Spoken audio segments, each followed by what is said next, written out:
by far the best investment you can make is in yourself. I mean, for example, communication skills. I tell the students that come that they're going to graduate schools and business, and they're learning all these complicated formulas and all that. If they just learn to communicate better, both in writing and in person, they increase their value at least 50%. In this video, Warren Buffett shares the process he would use to get rich, starting from $0 again.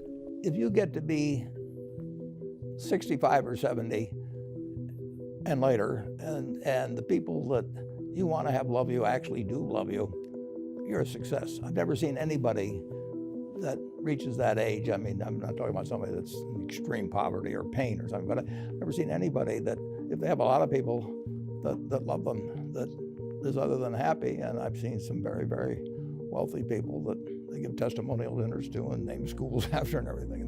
Nobody loves them, you know. Their own kids would say, he's in the attic, you know. Okay. If you invest in yourself, nobody can take it away from you. I mean,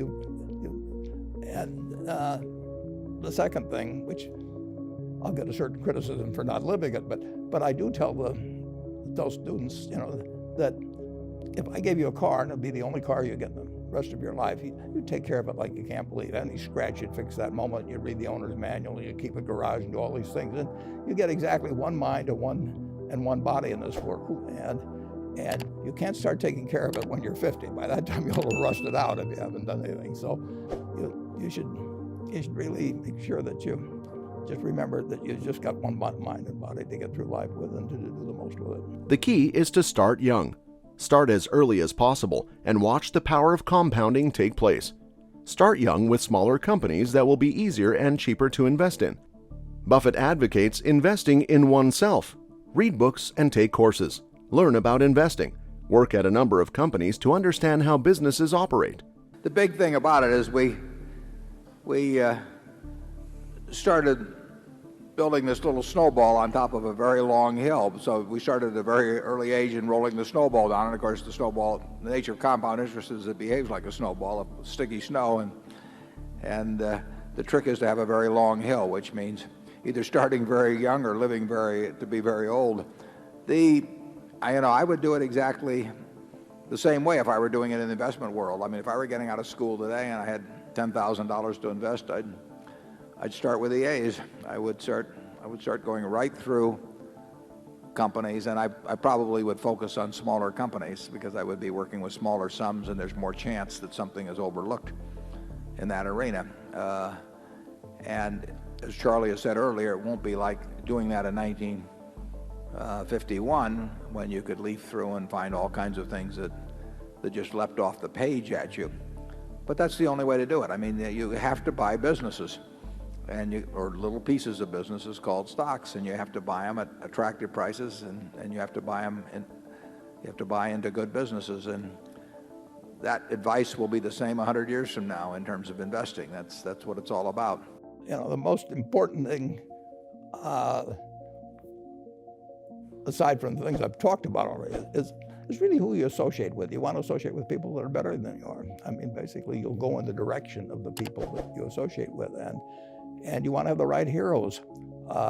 You want people, if you want to emulate somebody, you better pick very carefully who you want to emulate. And when obviously you can't pick your parents, they're going to have an enormous influence on you, but you don't get a choice on that. But you get choices as you go down the line, and who you admire, who you want to copy, and the most important for most people in terms of that decision is their spouse. It's also important in terms of a partner in business, but the partner in life is the most important one. You want to pick a spouse that's better than you are, and then he or she, and you hope they don't figure it out too fast. Great. Biggest mistakes people make when investing? Well, they try to, they just don't realize that all you have to do is just buy a cross-section of America and then never listen to people like me or read the papers or do anything subsequently. They think that because you can trade, you should trade. You buy a farm, you buy an apartment house, you can't resell it tomorrow, and you know the cost of moving around. Now you get something handed to you, liquidity, you know, which is instant. You can sell in the the costs of doing it are pennies, compared to other kinds of investment activity. So because they can so easily move around, they do move around, and moving around is not smarter than investing. The truth is, you've got to expect good times and bad times in business. And if you were to buy an auto dealership and you're, wherever you live locally, or a McDonald's franchise or anything like that, you wouldn't try and time the purchase. You'd try and make the right purchase at the right price, and you want to be sure you got a good business. But you wouldn't say, I'm going to buy it because growth this year is going to be 3% instead of 2.8% or something of the sort. There's two kinds of items that people buy and think they're investing. One really is investing, and the other isn't. If you buy something, a farm, an apartment house, or an interest in a business, and look to the asset itself to determine whether you've done something, what the farm produces, what the business earns, and so on, you don't really care whether the stock market's open. You can do that on a private basis. In fact, you do it on a private basis if you buy a farm or apartment house generally. And it's a perfectly satisfactory investment. You look at the investment itself to deliver the return to you. Buffett is a firm advocate for following your passion. Succeeding and accumulating wealth is easier when you love what you do. Find what you're good at and look for ways to make money while you sleep. And be mindful of debt. Now, if you buy something like Bitcoin or some cryptocurrency, you don't have anything that's producing anything. You're just hoping the next guy pays more. And you only feel you'll find the next guy to pay more if he thinks he's going to find somebody that's going to pay more. Now, if you ban trading in farms, you could still buy farms and have a perfectly decent investment. If you ban trading in apartment houses or even in equities, if you ban trading in Berkshire Hathaway for the next 5 years, our investors would do fine, over time. But if you ban trading in tulip bulbs, or if you ban trading in some Bitcoin, which nobody knows exactly what it is, people would say, well, why in the world would I buy it? And you aren't investing when you do that. You're speculating. There's nothing wrong with it. If you want to gamble, somebody else will come along and pay you more money tomorrow. That's one kind of game. That is not investing. If you're interested in business, I definitely think you ought to learn all the accounting you can by the time you're in your early 20s. Accounting is the language of business. Now, that doesn't mean it's a perfect language, so you have to know the limitations of that language as well as all aspects of it. So I would advise you to learn accounting, and I would advise you to be in terms of part-time employment or anything else, work at a number of businesses. There's nothing like seeing how business operates to build your judgment in the future about businesses. When you understand what kind of things are very competitive and what kind of things are less competitive and why that works that way, all of that adds to your knowledge. So I would do a lot of reading. If you're interested in investments, I would take the accounting courses. I do a lot of reading about investments, and I would get as much business experience. I would talk business with people that are in business to find out what they think makes their operation tick or where they have problems and why. I just think you just kind of sop it up every place that you can. I had 5 bosses in my life, and I liked all 5 of them, and 2 of them were just huge factors in making my life better. But I liked all 5 of them. A couple of them were, some people here, J.C. Penney, Cooper Smith, I worked for 75 cents an hour, and I love working at Penny's. Well, I didn't love working at Penny's, but I love working for Cooper Smith, and it was 75 cents an hour. But I had to do what they told me to do, which was to sell men's shirts first, then men's clothing, then children's clothing, and so on. And I loved working for the newspaper, and I had a great manager when I was at the University of Nebraska. Got to work for Ben Graham. I mean, everything worked out, but there's nothing like working for yourself. And if you can't own a big company, working at Berkshire Hathaway, or running a company,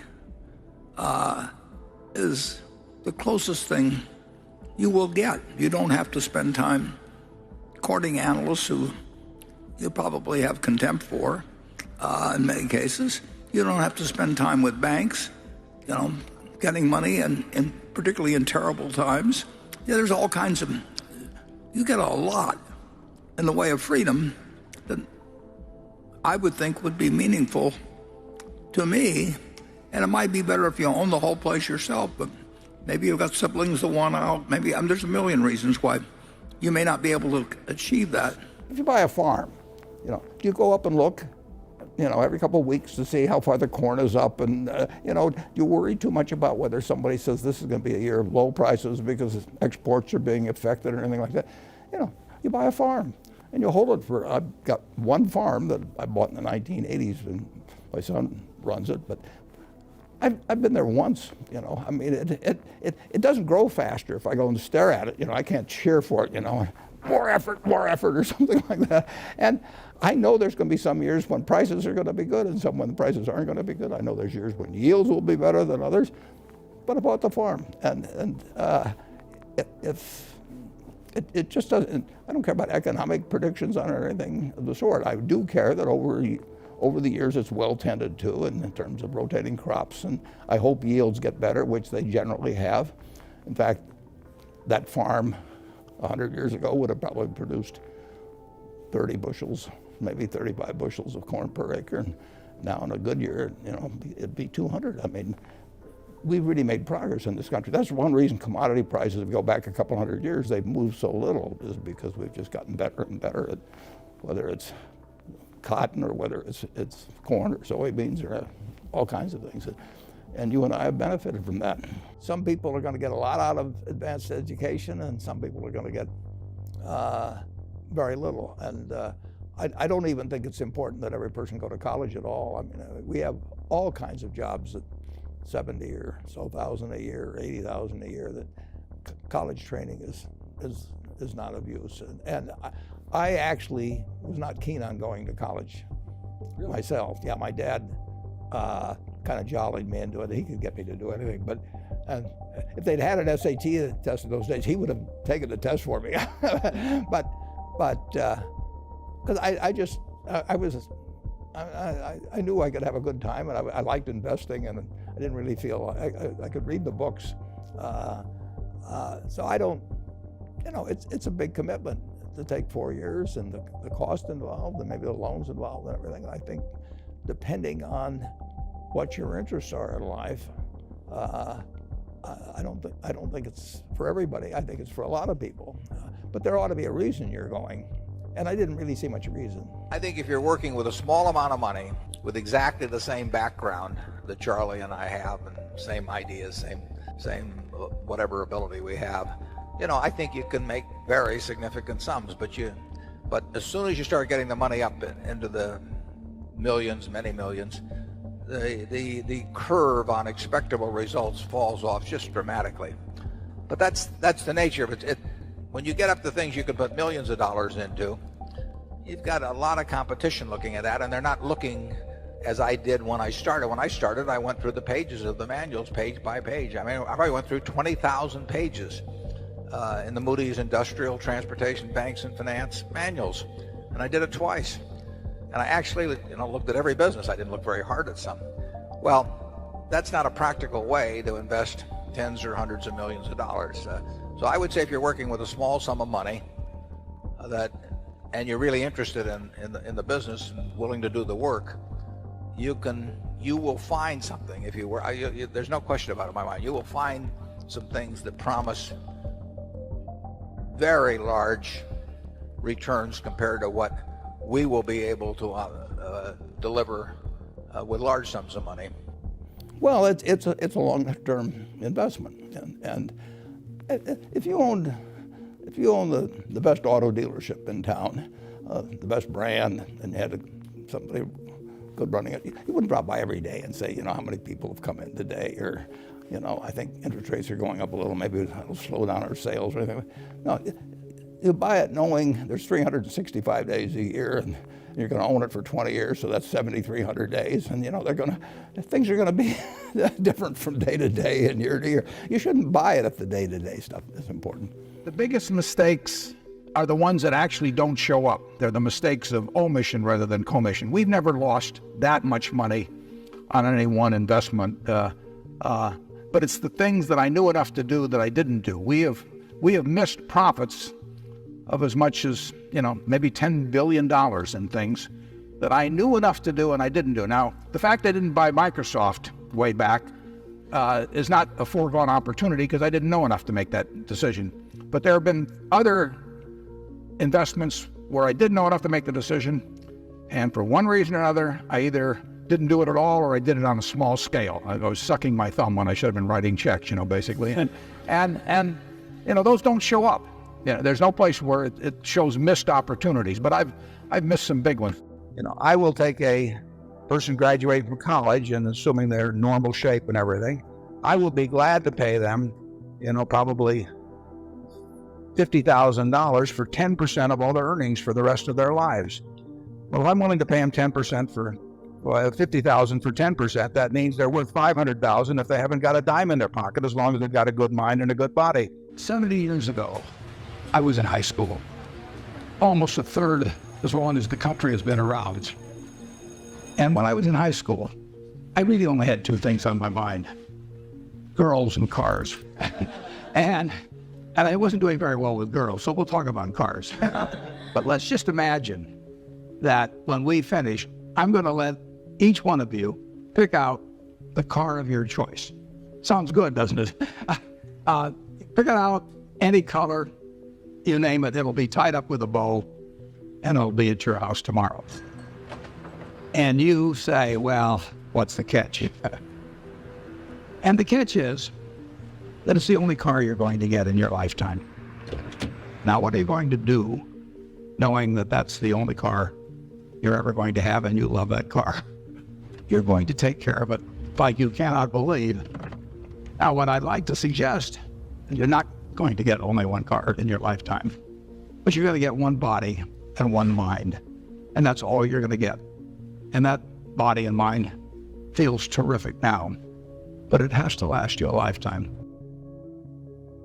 The key is to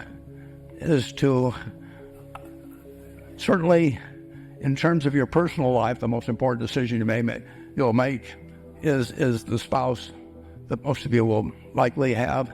And it's very important to surround yourself with people that are better than you are. You are going to move in the direction of the people you associate with. So I've been enormously lucky in that respect. I mean, I've just had teachers and friends and a spouse that really was a better person than I was. And I had enough sense to learn from these people that life went better if you behave better yourself. And it took a while. So I advise you to seek out, as your partner in business, your partner in life, whatever it may be, look for the people that actually are examples to you, rather than somebody that you think you need to straighten out yourself.